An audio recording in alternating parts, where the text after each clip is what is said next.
এইটো সাপটো এইটো এনেকৈ ইয়াত সোমাই আছে।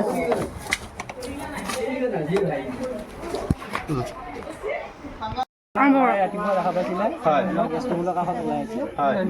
তাৰপিছত আৰু এনেকৈ অলপ ফুৰি আহিলে আৰু এতিয়া 2 ঘণ্টামান তাতে পোন্ধৰ বিধি আছে। তাৰ পৰা এইটো সাপটো বন্ধ কৰচোন।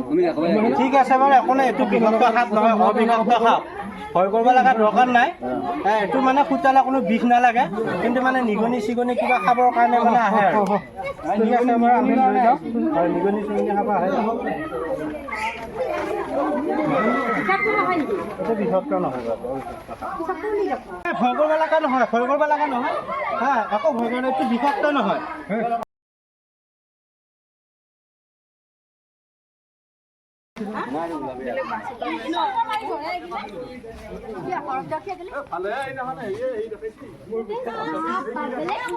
পৰা লৈ আহিছিলোঁ সাপটো, ধৰি লৈ আহিলোঁ। এতিয়া সাপটো এৰি দিম। এখন জংঘল নদী আছে, ইয়াতে জংঘলৰ বস্তু জংঘলতে যাক গাঁৱৰ ভিতৰৰ ঘৰৰ ভিতৰৰ পৰা ধৰি আনিলোঁ।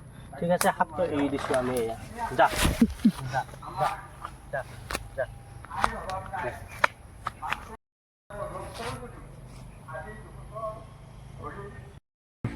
নমস্কাৰ, মই দৰঙৰ ৰাহুল। সাপ ধৰিলোঁ, ধৰি পেলাই পাতি দৰঙৰ পৰা আনিলোঁ, আনি পেলাই এৰি দিলোঁ। দেখালোঁ আপোনালোকৰ ভিডিঅ'টো ধৰা এৰি দিয়া। আমি এনেকৈ সাপ ধৰি থাকোঁ। এইটো কোনো স্বাৰ্থৰ কাৰণে নহয় বা আমি পেজৰ কাৰণে ভাইৰেল হ'বৰ কাৰণে তেনেকুৱা নহয়, কিন্তু মানুহৰ উদ্ধাৰ আৰু সাপটো কেনেকুৱাকৈ ধৰোঁ আমি, কেনেকুৱা কি অসুবিধাত থাকিলে কিছুমানে ভয়তো থাকে, সেইকাৰণে ধৰোঁ। ভয় কৰিব লগা দৰকাৰ নহয়।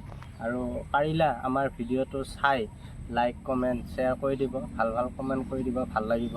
ছাবস্ক্ৰাইব পাবৰ কাৰণে শ্বেয়াৰ কৰি দিব, তাৰ কাৰণে ভাল লাগিব। ধন্যবাদ।